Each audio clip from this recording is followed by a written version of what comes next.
Panorama group, जो सोचता है वो करता है। आपके अपने सपनों का आशियाना। नमस्कार, आप देख रहे हैं सिटी पोस्ट लाइव। मैं हूं आपके साथ हर्षिता प्रताप सिंह।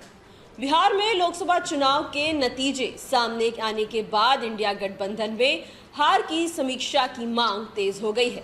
इस हार के लिए सबसे बड़ा फैक्टर नीतीश कुमार को माना जा रहा है। नीतीश कुमार ने पिछले साल जिस तरह विपक्षी एकता की बुनियाद रखी थी, उस तरह करने के लिए लालू प्रसाद यादव को जिम्मेदार ठहराया जा रहा है। तेजस्वी यादव को लालू यादव की गैर मौजूदगी में 2020 में आरजेडी की जो जमीन तैयार की थी, उसे भी खिसकाने की किसी और की नहीं बल्कि उनके पिता लालू यादव की ही भूमिका दिखाई देती है। विधान परिषद के पूर्व सदस्य और राजनीतिक चिंतक प्रेम कुमार मणि कहते हैं, लालू जी ने इंडिया को धोखा दिया है। बिहार में लालू यादव को इंडिया मोर्चे को अपनी उपस्थिति से तहस नहस कर दिया।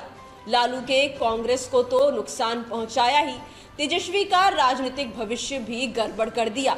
अगले साल विधानसभा चुनाव है, नतीजे का अनुमान लगाना बहुत मुश्किल नहीं है। 2020 में विधानसभा चुनाव में लालू जी अनुपस्थित थे, लेकिन दूर बैठकर भी तगड़ी मार दी थी। कांग्रेस 50 सीटें चाह रही थी, लालू जी ने उसे 70 दे दी। एनडीए की जीत केवल 12,000 वोटों से हुई। लालू जी राजनीति का साइन बोर्ड लगाकर कुछ और करते हैं। वे तेजस्वी की ताकत भी है और सबसे बड़ी कमजोरी भी। बता दें, बुढ़ापे की दहलीज पर पहुंच चुके नीतीश कुमार ने भागदौड़ कर ममता बनर्जी, अखिलेश यादव, हेमंत सोरेन, शरद यादव, उद्धव ठाकरे, अरविंद केजरीवाल जैसे नेताओं को एक मंच पर आने के लिए मना लिया। ममता बनर्जी की सलाह पर कांग्रेस की इच्छा के विरुद्ध पटना में बैठक हुई। देश के 17 विपक्षी दलों के नेता बैठक में शामिल भी हुए। चार्टर्ड प्लेन से पटना का एयरपोर्ट पट गया। सबको एकजुट करने में नीतीश कुमार की भूमिका की सबने सराहना की, पर लालू ने अपना खेल कर दिया। नीतीश को भी शायद इसकी उम्मीद तब तक नहीं रही होगी, क्योंकि वे उस वक्त लालू यादव की पार्टी आरजेडी के साथ बिहार में सरकार चला रहे थे। भरी महफिल में लालू यादव ने कह दिया कि राहुल गांधी दूल्हा बनेंगे और हम सभी बाराती। बात तो उन्होंने राहुल की शादी के बहाने कही, लेकिन वहां जुटे राजनीति के माहिर खिलाड़ियों ने भांप लिया।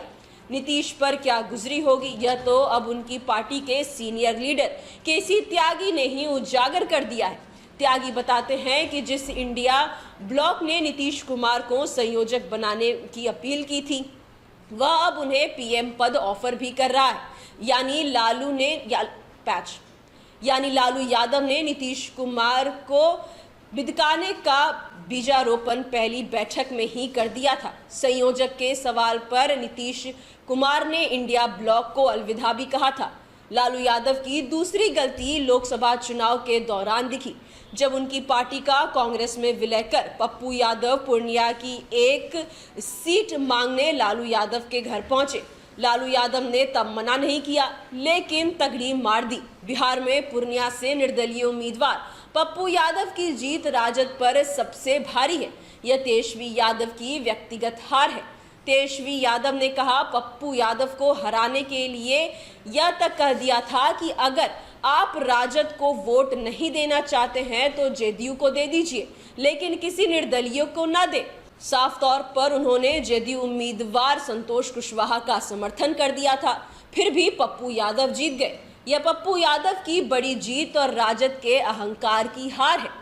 ठीक इसी तरह की हार 2009 में नीतीश कुमार को झेलनी पड़ी थी, जब बांका से निर्दलीय उम्मीदवार के रूप में दिग्विजय सिंह चुनाव जीते थे। वे सिटिंग सांसद थे, लेकिन नीतीश कुमार ने राजनीतिक विदेश के चलते उनका टिकट काट दिया था। दिग्विजय सिंह ने इसे चुनौती के रूप में लिया और निर्दलीय खड़े हो गए। जब नेताओं को सत्ता का अहंकार हो जाता है, जनता अहंकार खत्म कर देती है। पूर्णिया में भी ऐसा ही हुआ। पप्पू यादव को लालू यादव ने पुत्रमोह में किनारे किया था। उन्हें भय था कि यादव समाज का कोई नेता तेजस्वी के सामने खड़ा न हो जाए।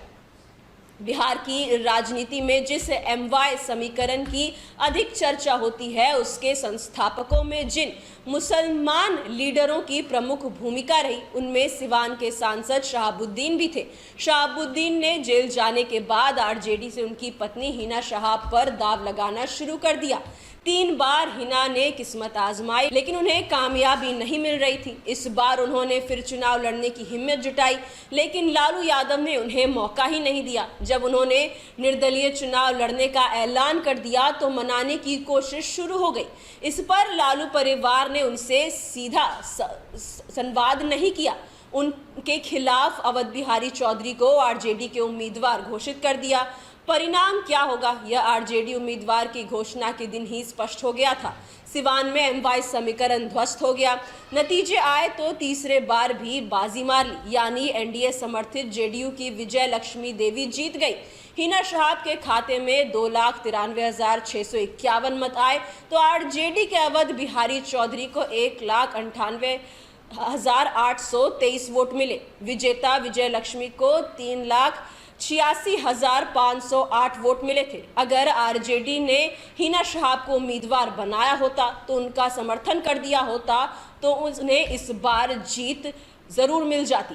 लालू यादव राजनीति का साइन बोर्ड लगाकर कुछ करते हैं और हो कुछ और जाता है। इसका जीता जाता उदाहरण VIP प्रमुख मुकेश सहनी है। राजनीति में मुकेश सहनी का उदय 2019 में हुआ। उनकी महत्वाकांक्षा के बारे में सभी जानते हैं।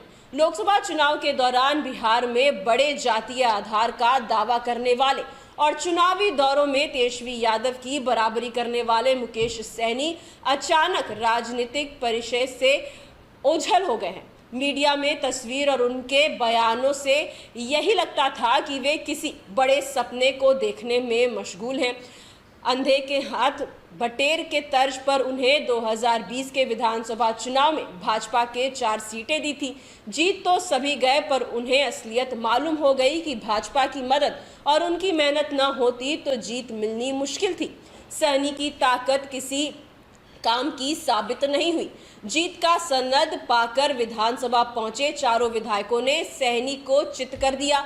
सभी भाजपा में शामिल हो गए। सौदेबाजी में नेताजी ने विधान परिषद की 2 वर्षीय सदस्यता और 1 अदद मंत्री पद की मांग की तो नीतीश कुमार कृपा से दोनों ओहदे उन्हें मिल गए। बाद में उनकी ताकत का अंदाजा लगते ही नीतीश कुमार ने दोनों से मुक्ति भी कर दी। उसी सहनी को लालू यादव ने इस बार CPI के बराबर भाव मिला। 3 सीटें VIP को भी मिली। CPI के 2 उम्मीदवार जीत गए, जबकि सहनी के तीनों प्रत्याशी धाराशायी हो गए।